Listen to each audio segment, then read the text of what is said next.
நாளை தமிழக வெற்றி கழகத்தின் வெற்றி தலைவர் ஈரோடு ஈரோடு மக்கள் சந்திப்பு நிகழ்த்த இருக்கிறார். அதற்கான அனைத்து ஏற்பாடுகளும் சிறப்பான முறையில் அண்ணன் செங்கோட்டையன் அவர்கள் தலைமையில் ஏற்பாடு செய்யப்பட்டுள்ளது. நானும் அதற்கு கலந்து கொள்வதற்காக இன்று கோயம்புத்தூர் வந்துள்ளேன்.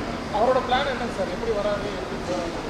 நாளைக்கு விமானம் மூலம் நாளைக்கு வருவார். நாளைக்கு சார் நிகழ்ச்சி ஏற்பாடுகளில் காவல்துறையோட செயல்பாடுகள் உங்களுக்கு திருப்திகரமாக இருக்குன்னு நினைக்கிறீங்களா? எந்த மாதிரி இருக்குது? அது நீங்களே பார்த்துருப்பீங்க. திமுக இளைஞரணி கூட்டம் நடந்தது. அது 1.5 லட்சம் பேர் கிட்டத்தட்ட வந்திருந்தாங்க. அவங்களுக்குலாம் இந்த அளவுக்கு விதிமுறைகள்லாம் விதிச்சாங்களா இல்லையான்னு உங்களுக்கே தெரியும். தமிழக வெற்றி கழகத்தை பொறுத்தவரைக்கும் மட்டும்தான் நாங்கள் சேலத்துக்கு பர்மிஷன் கேட்டப்போ கூட கிட்டத்தட்ட 40 கண்டிஷன்ஸ் கேட்டிருந்தாங்க. கடைசி வரைக்கும் கொடுக்கல. ஈரோடில் கூட கிட்ட 80க்கும் மேற்பட்ட கண்டிஷன்ஸ் விதிச்சாங்க. கண்டிப்பாக காவல்துறை எந்த அளவுக்கு தடுக்க முடியுமோ அந்த அளவுக்கு தடுக்க தான் முயற்சி பண்ணிட்டு இருந்தாங்க. அதையும் மீறி தான் இந்த ஏற்பாடு செய்யப்பட்டது.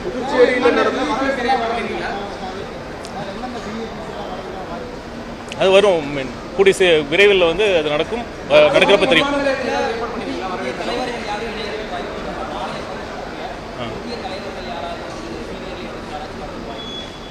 அது நடக்கிறப்ப தெரியும். அது அதிகாரப்பூர்வ அறிவிப்பு வரும்.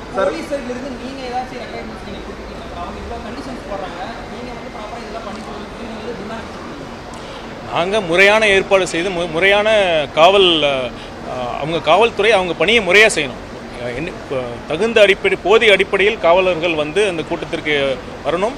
வந்தால் மட்டும் பத்தாது, அதை அவங்களோட பணியை செய்யணும்.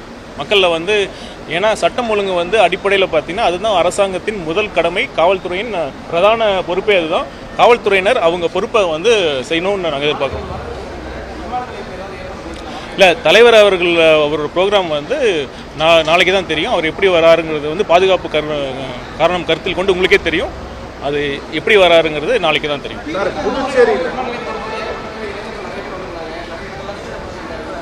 இல்லை, கோவை விமான நிலையத்தில் வராங்க நான் சொல்லவே இல்லை. அது எப்படி வராருன்னு சாலை மார்க்கமாக வராரா இல்லை விமான மார்க்கமாக வராரான்னு நாளைக்கு தான் தெரியும்.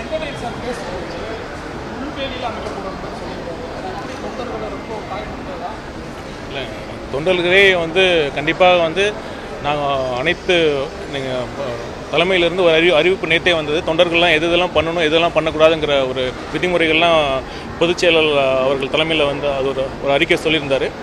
கண்டிப்பாக தொண்டர்களும் அனைத்து சொல்லுங்கள்.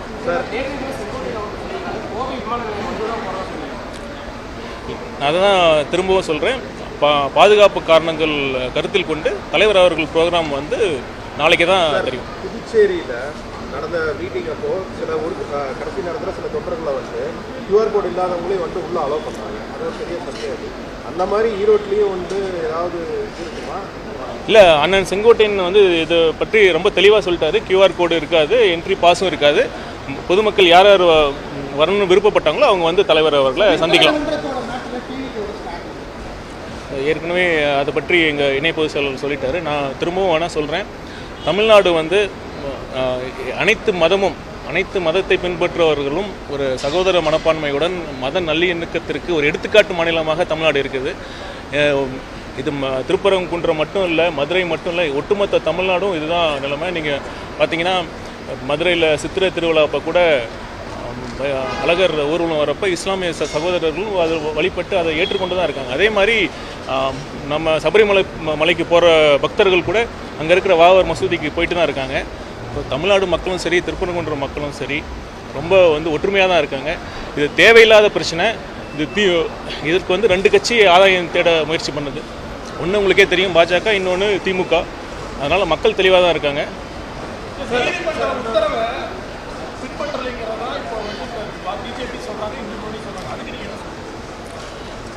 தமிழக காவல்துறை நான் இதுக்கு தெளிவாக இப்போ சொல்லிடுறேன். தமிழக காவல்துறை நினச்சிருந்தா அதை தடுத்துருக்கலாம். இதை தேவையில்லாமல் அதை நேரம் கடத்தி இந்த பிரச்சனையை ஒரு கூட்டம் சேர விட்டு இந்த பிரச்சனையை ஒரு பதட்டமான சூழ்நிலையை உருவாக்கிட்டாங்க. தலைவர் அவர்கள் ரொம்ப தெளிவாக இருக்கார். நம்ம அனைத்து மதமும் அனைத்து சாதியும் அனைவருக்குமான அரசாக தான், அனைவருக்குமான ஒரு இயக்கமாக தான் தமிழக வெற்றி கழகம் இருக்கும்.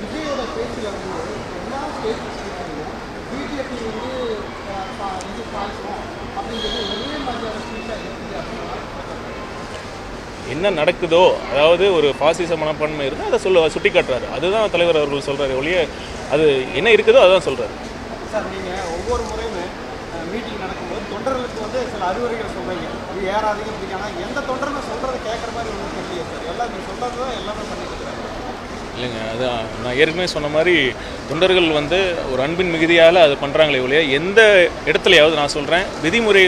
இப்போ திமுக மாநாடு நடந்துறப்ப அவங்க பிரியாணி அண்டாவை தூக்குறது, பிரியாணியை கடையில் போய் அத்துமீறது, பெண் காவலர்கள் கிட்ட அத்துமீறது, அந்த மாதிரி ஏதாவது ஒரு நிகழ்ச்சி நம்ம தமிழக நான் கேட்குறது காவலர்கள் மீது ஒரு பெண் காவலர்கள்ட்ட அத்துமீறி நடக்கிறது, இல்லை ஒரு கடையில் போய் பிரியாணி கடையில் நீங்களே பார்த்துருப்பீங்க, பிரியாணி கடையில் போய் பிரியாணி சாப்பிட்டுட்டு காசு கொடுக்காம போகிறது. நேற்று நடந்த கூட்டத்தில் முந்தானேற்று நடந்த கூட்டத்தில் கூட பிரியாணிக்காக ஒரு சண்டை நடந்தது. அந்த மாதிரி பிரச்சனை தமிழக வெற்றி கழகத்தில் இருந்த தொண்டர்கள் எப்பயாச்சும் இது வரைக்கும் நடந்த கூட்டத்தில் பண்ணியிருக்காங்களா? இவங்க தலைவரை பார்க்கணுங்கிற ஒரு ஆர்வ மிகுதியில் ஒரு கிட்ட பார்க்கணும், க்ளோஸாக பார்க்கணுங்கிற ஒரு ஆர்வத்தில் பண்ணுறாங்களே ஒழிய சட்டத்தை மீறியோ எந்த பொது சொத்துக்கு சேதம் விளைவிக்கணுங்கிற எந்த எண்ணமும் தமிழக வெற்றி கழகத்திற்கு கிடையாது. சார், நேற்று சேலத்தில்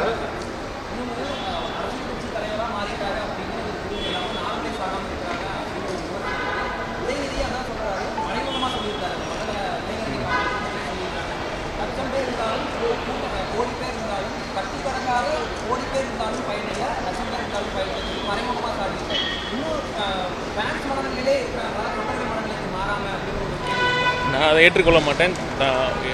தமிழக வெற்றி கழகத்தின் நீங்கள் சொல்கிறீங்கல்ல, அங்கே தலைவரை பார்க்க வருகிற அனைவருமே தொண்டர்களாக மாறிவிட்டார்கள். தொண்டர்கள் சாதாரண தொண்டர்கள் இல்லை, தலைவர் மீது மிகுந்த பற்று கொண்ட தொண்டர்கள். அதுதான் வித்தியாசம்.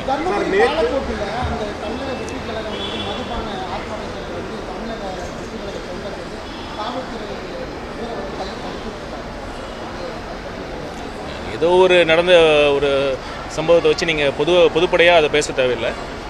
சார், நேற்று சேலத்தில் ஒரு தடை செய்யப்பட்ட 3 நபர்கள் ஆட்சியை நபரை தாவேகா நிர்வாகி அப்படின்னு சொல்லியிருக்காங்க.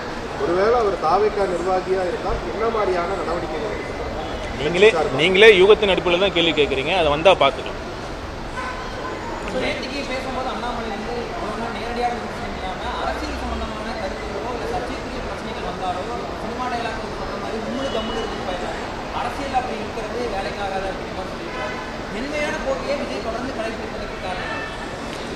அதாவது தலைவர் சொன்ன டயலாக் இருக்குல்ல, அது யாருக்கு பொருந்தமோ இல்லையோ நண்பர் அண்ணாமலைக்கு பொருந்தும்.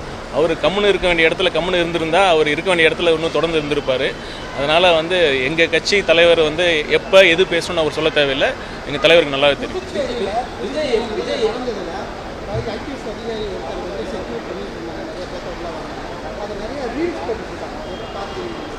இதுன்னு அவங்க அதான் நான் ஏற்கனவே சொன்ன மாதிரி புதுச்சேரி காவல்துறையினர் மிக சிறப்பாக செயல்பட்டார்கள்.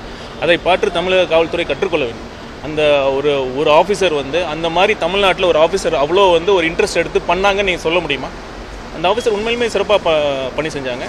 அது மட்டும் இல்லை, அவங்க டீமை பார்த்தீங்கன்னா அவங்க அந்த ஈவெண்ட்டுக்கு முன்னாடி அனைத்து டீம் மெம்பர்ஸ்க்கும் எவ்வளோ ப்ரீஃப் பண்ணாங்க, எப்படி நடக்கணும், ஒரு பதட்டமான சூழ்நிலை இருந்தால் நீங்கள் பதட்டப்படக்கூடாது அப்படிங்கிற மாதிரி ஒரு ப்ராப்பராக அவங்களுக்கு எஜுகேட் பண்ணி ஒரு ட்ரெயின் பண்ணியிருந்தாங்க. அந்த மாதிரி ஒரு காவலர்கள் தமிழ்நாட்டிலலாம் எஃபிஷியண்டான காவலர்கள் இருக்காங்க.